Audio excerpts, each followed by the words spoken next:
I greet you once more, ladies and gentlemen. I trust all is well with you, even as I appear before you to demonstrate how you compute balance of payments, how you go about your computations according to the requirements of our syllabus.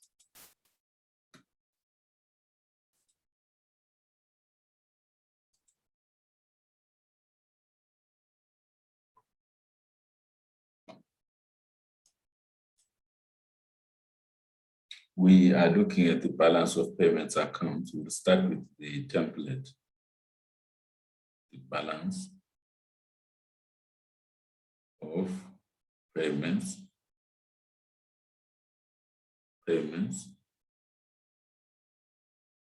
in brackets BOP,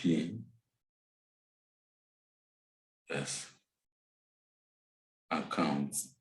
It's actually a set of accounts, not just one account.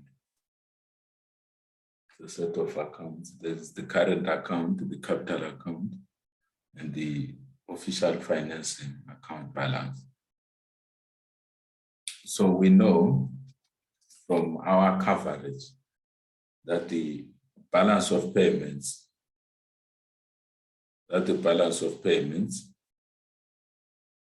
is simply equal to the current account balance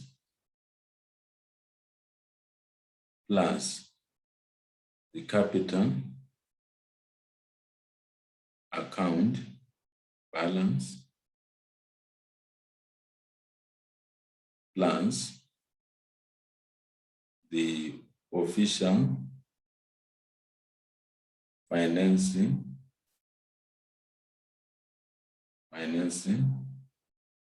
account balance, which is also called the official settlements account balance. And it's normally abbreviated C for the current account balance, and K for the capital account balance, and F for the official financing account balance. And this should give us 0. We now want to see, in terms of the detailed template, how you actually carry out the calculations. How you actually carry out the calculations, we have our BOPs account, but as I said, it's a composite account. We start with the current account.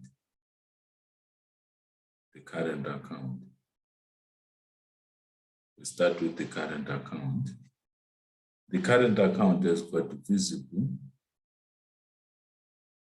exports, the visible exports, and visible imports. Most of the things that are visible are also tangible.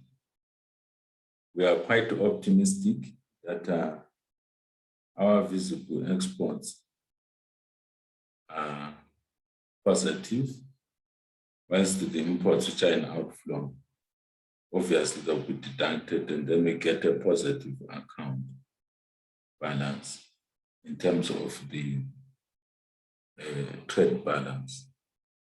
This is variously called the trade balance or the balance of trade, or it's simply called the balance of trade. Some textbooks, they call it the balance of trade. And then the next segment, because there are also services that are exported and sold in international trade. So we have invisible exports, which are also called exports of services.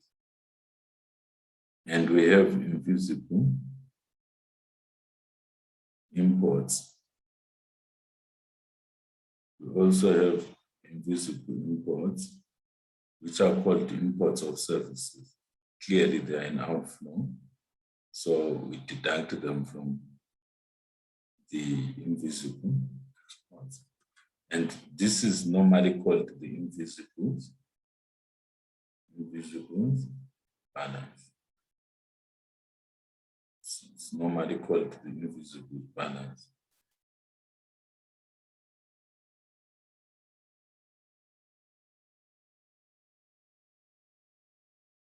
It is called the invisible balance, which is what you see at the bottom. And next, normally it's quite customary to sum the balance of trade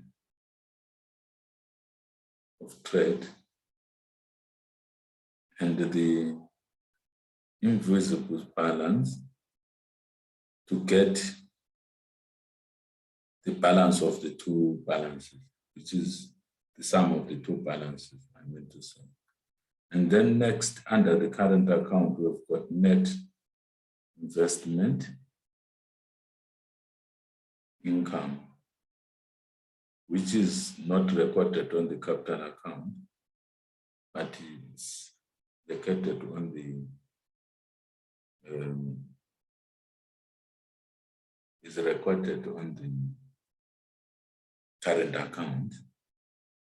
That net investment income, we expect it to be positive. We expect to be benefiting from international trade, not losing.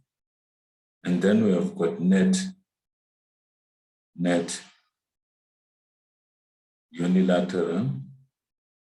We have net unilateral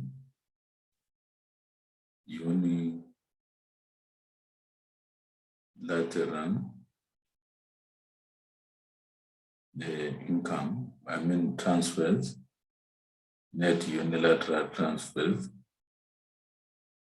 These are transfers or gifts in international trade, either between sovereigns or countries,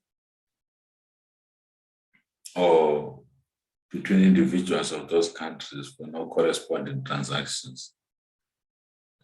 So we also expect them to be positive, but in reality, these figures can be negative. So we'll be having what is called the investment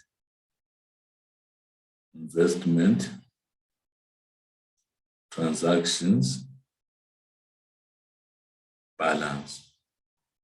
May have other names here, I mean, according to the literacy. We also expect it to be positive. And then finally, we've got the balance on current account. Balance on current account. We have the balance on current account, which we also expect to be positive. And our next part of call is that we move on to the capital account. Capital account and official financing and official financing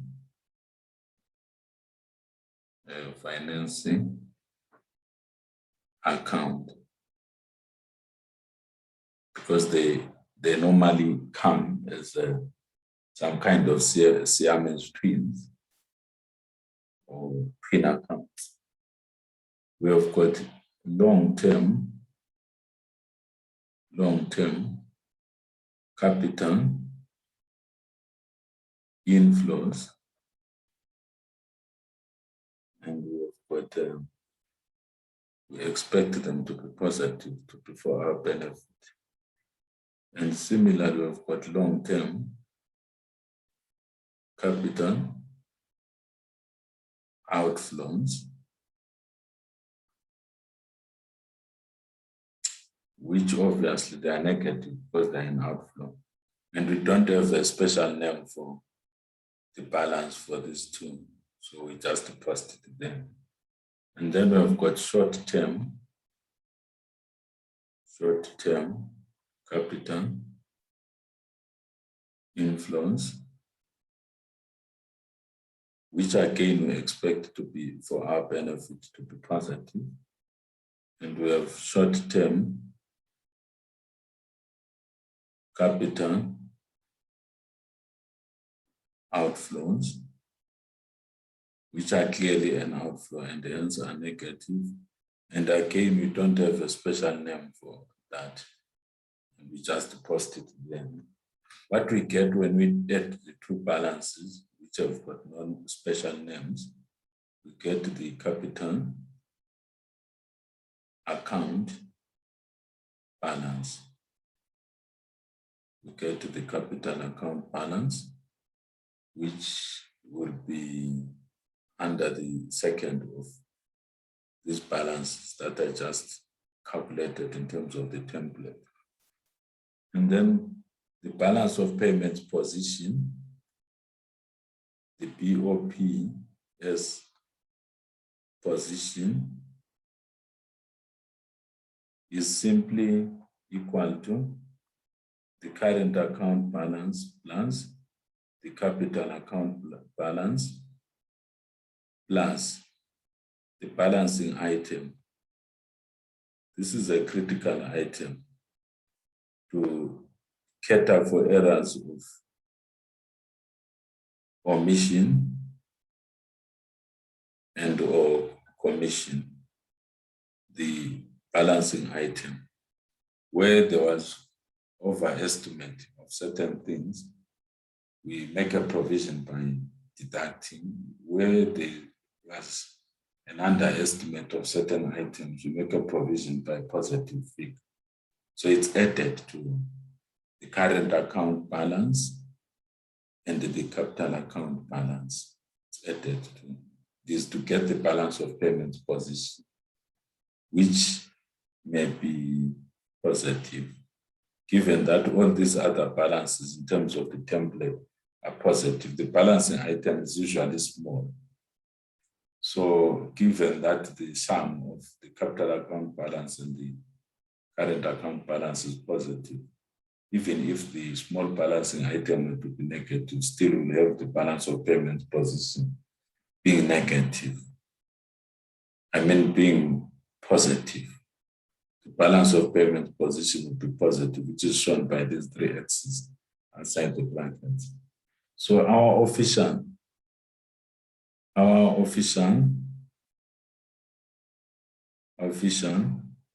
financing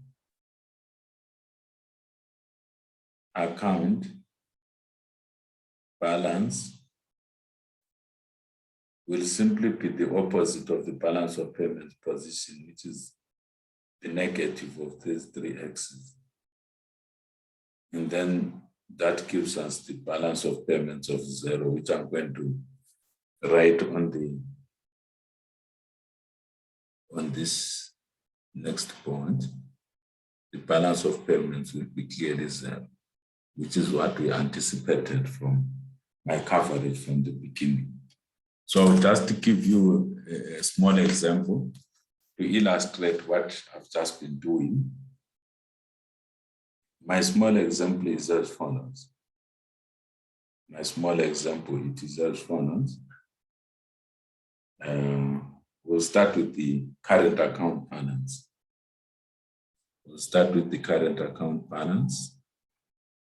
Current account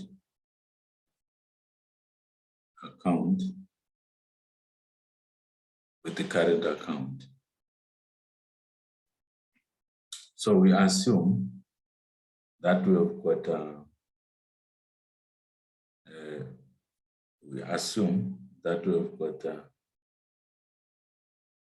imports of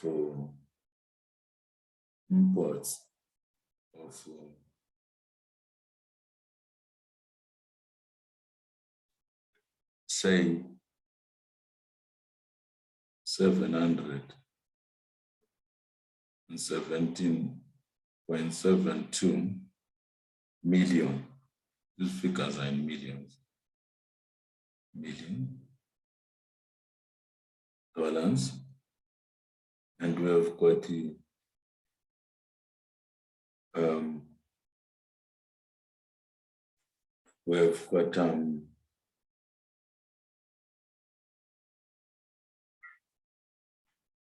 unilateral transfers, unilateral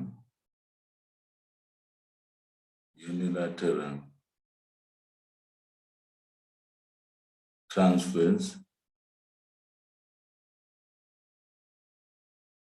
from abroad,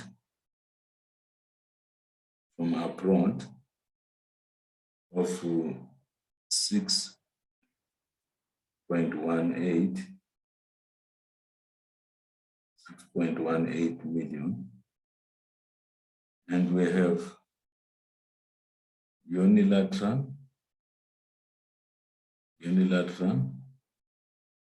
transfers to abroad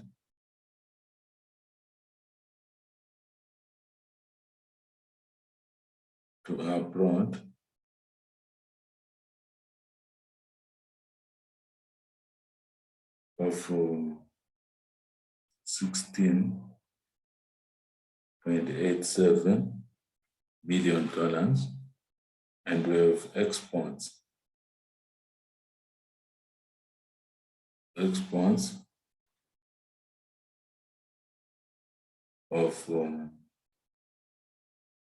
898.91. The question would be, what is our current account balance in this situation? What is our current account balance in this situation? What do we do? First of all, our current account balance, first of all, we have to compute the trade balance. We just call it the balance on exports and imports, because our exports and imports are composite figures. And for all we know, they include the exports and imports of services respectively. So we are just calculating the balance between exports and imports. So we have our exports, which are 898, and they are clearly a credit or an inflow. And we have our imports, which are 717.72. And these ones, and we get a balance which we post to that side,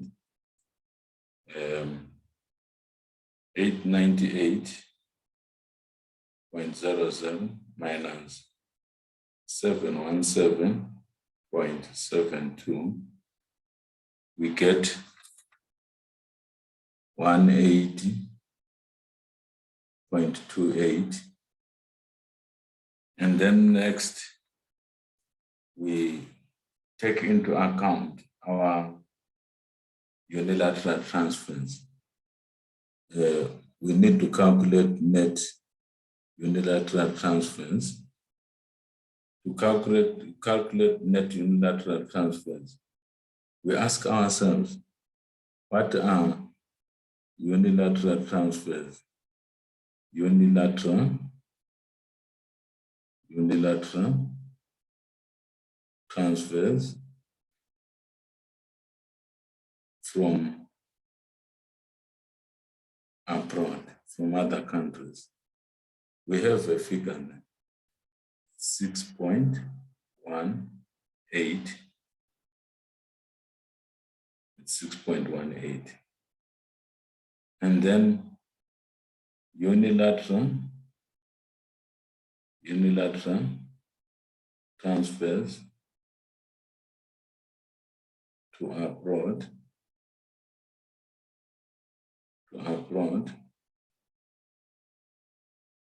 unilateral transfers to abroad,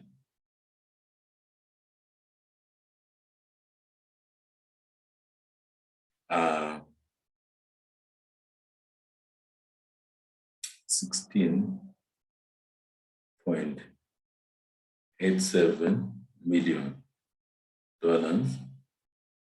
Clearly, the outflows are greater than the inflows, such that our NAT or NUT is a negative figure. We want to compute this negative figure. This negative figure is simply 6.18 minus 16.87, which gives us 10.69, according to what I've just calculated. And then next stage, we add 180.28. We don't have net investment income, so we just add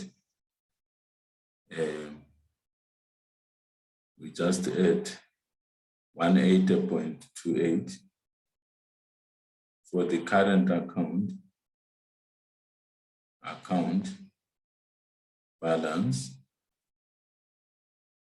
We have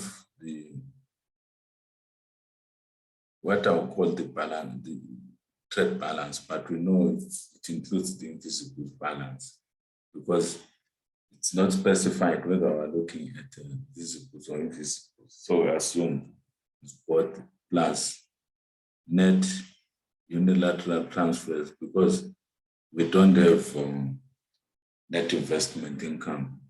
So we've got 180.28 minus, because it's plus, a negative figure of 10.69,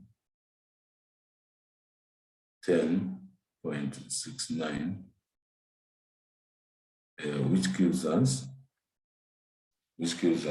180.28 minus 10.69.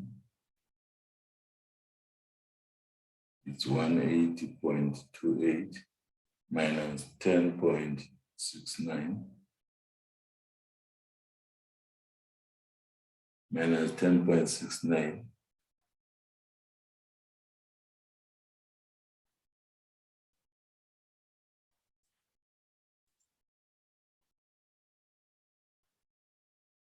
I'm just checking my working, going backwards.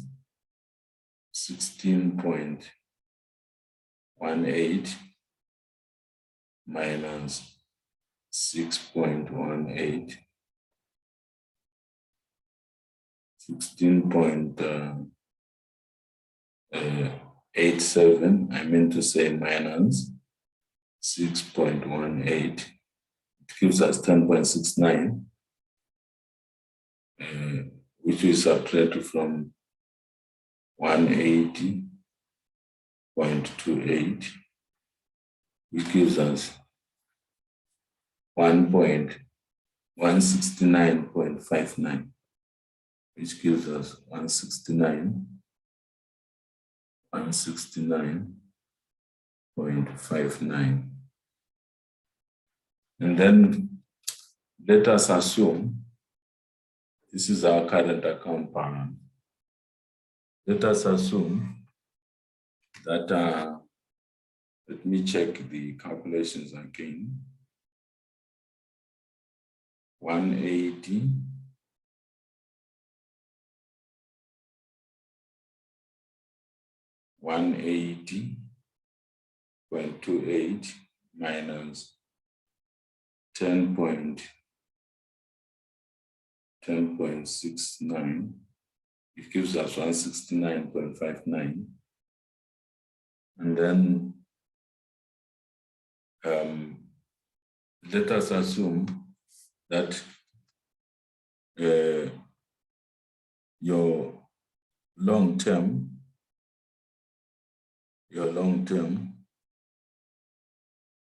capital flows have a balance of $20 for simplicity. And your short term, it means we've netted off. Your short-term capital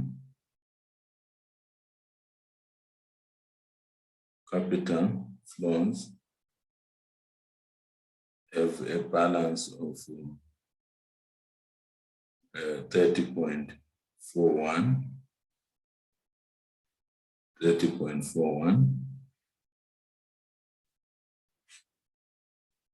The capital account balance,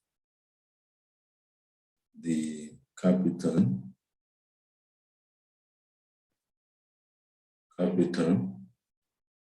account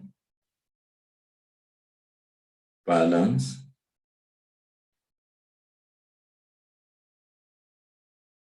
will be equal to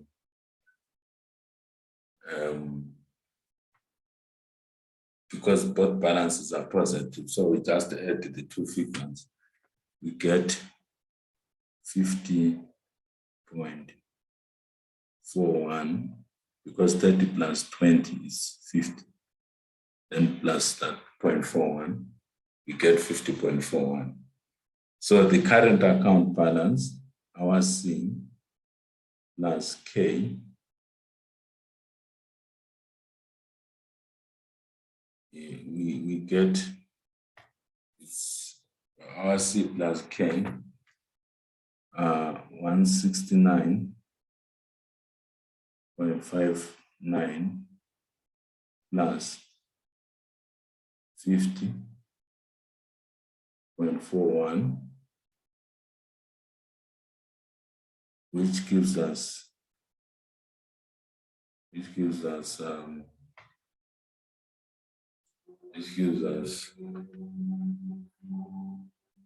some 169.59 plus 50.41,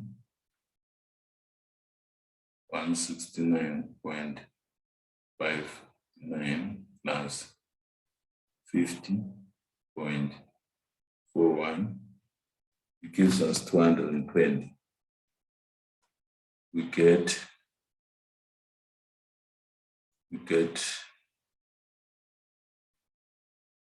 equals to 220. If the balancing item is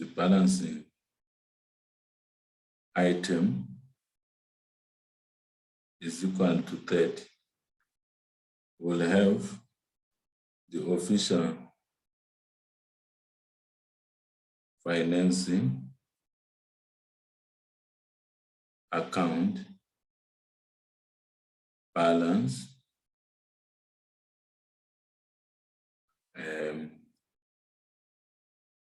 being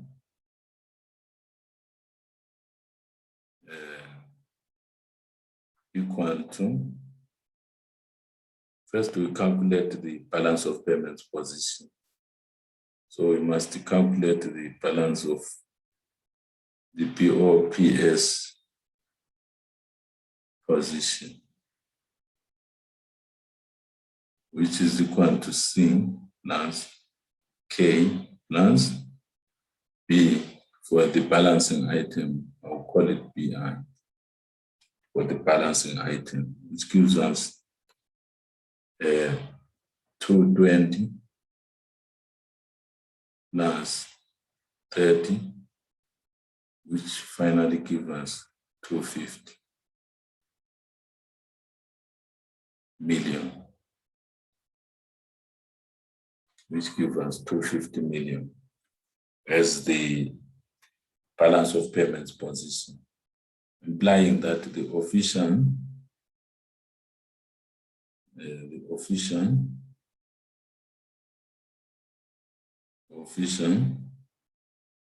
financing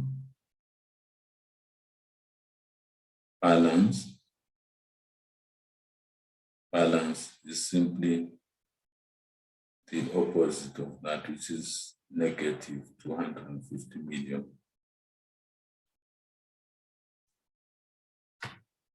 So if the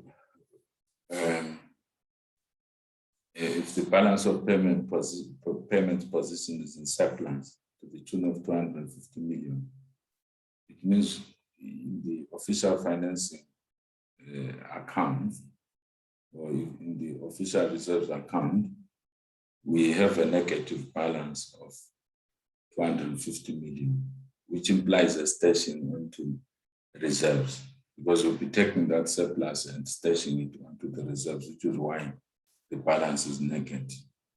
But if we had a balance of payments deficit, which clearly would be negative, it means we are taking from the reserves, financing international trade, which means we have got a positive official financing account balance.